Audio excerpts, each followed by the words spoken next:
உபாகம புஸ்தகம் வசனத்தை மட்டும் வாசி பார்த்துட்டு அப்புறம் பிறகு சிலனா இடைவெளிக்கு பிறகு 7ஆம் அதிகாரம் 14வது வசனம். சகல ஜனங்களை பார்க்கிலும் நீ ஆசீர்வதிக்கப்பட்டிருப்பாய். அது மட்டும் தான் நமக்கு. ஆமென். சகல ஜனங்களை பார்க்கிலும் நீ ஆசீர்வதிக்கப்பட்டிருப்பாய். அல்லேலூயா, அல்லேலூயா. நம்முடைய தேவனாகிய கர்த்தர் கடந்த மாதத்துல எந்த அளவுக்கு நம்மை சரிப்படுத்த முடியுமோ அந்த அளவுக்கு கர்த்தர் நம்மை சரிப்படுத்தி வைத்திருக்கிறார். இந்த புதிய வருஷத்திற்குள்ள பிரவேசிக்க பண்ணுவதற்கு நம்முடைய தேவன் பிரசவ வேதனைப்பட்டிருக்கிறார். அவருடைய அன்பிற்கு ஈடு இல்லை.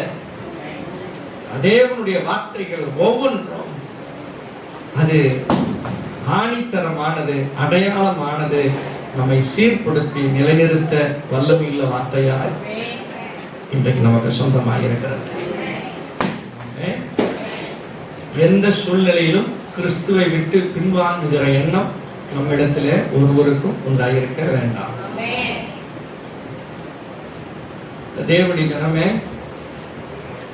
கடந்த நாட்களிலே மரணத்தின் எண்ணிக்கை துவங்க ஆரம்பித்து விட்டது. விபத்துகள் துவங்க ஆரம்பித்து விட்டது. இனி வரப்போகிற வருஷம், இந்த வருஷம் முழுவதும் விபத்துகள் பெருகுகிற வருஷமாய் இருக்கும். நம்முடைய தேவன் நம்மை பாதுகாக்க அவர் நல்லவர். ஆமென். வறுமை தலைவிரித்து ஆடும்.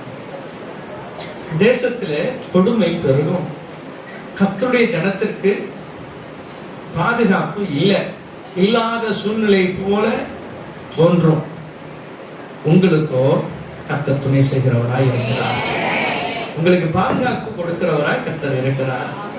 எல்லா தேவைகளையும் கர்த்தர் உங்களுக்கு சந்தித்து உங்களை திருப்தியாக்க தேவன் இந்த வருஷத்தை தெரிந்து கொண்டிருக்கிறார். இந்த வருஷம் முடியும் முன்பாக அநேகருடைய ஆளுகை ஆசீர்வாதத்தின், தேவனுடைய ஆசீர்வாதத்தின் தயவு பெருகுகிறதை உங்கள் கண்களால் நீங்கள் காண முடியும்.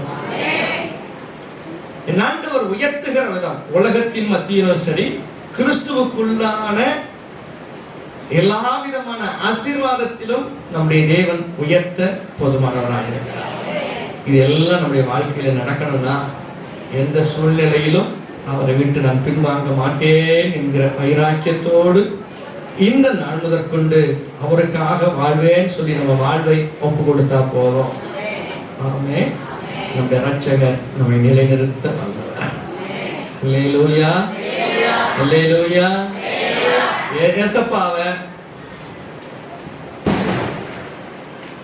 மறந்துடாதீங்க. அன்பு செலுத்த மறந்துடாதீங்க. அக்கிரமத்துக்கு திரும்பறதுக்கு திரும்பாம இருக்கு இருந்தீங்கன்னா போதும். நம்முடைய தேவன் நம்மை உயர்த்துவார். அவருடைய மகிமைக்கென்று கர்த்தர் நம்மை ஏற்படுத்தி வச்சிருக்கிறார். அவருடைய நாமத்தின் மகிமை இந்த வருஷத்துல உயர்த்தப்பட போகிறது. யார் மூலமா கேட்டா நம் நிமித்தம் உயர்த்தப்பட போகிறது. அதே நேரத்துல அவருடைய மகிமைக்கு வேறு விதமான செயல்களை உண்டாக்குவோம் சொன்னா இன்னைக்கு சொல்ல மாட்டேன். கர்த்தருக்கு ஸ்தோத்திரம். கர்த்தர் நல்லவர். அல்லேலூயா. நம்முடைய தேவன் நம்மை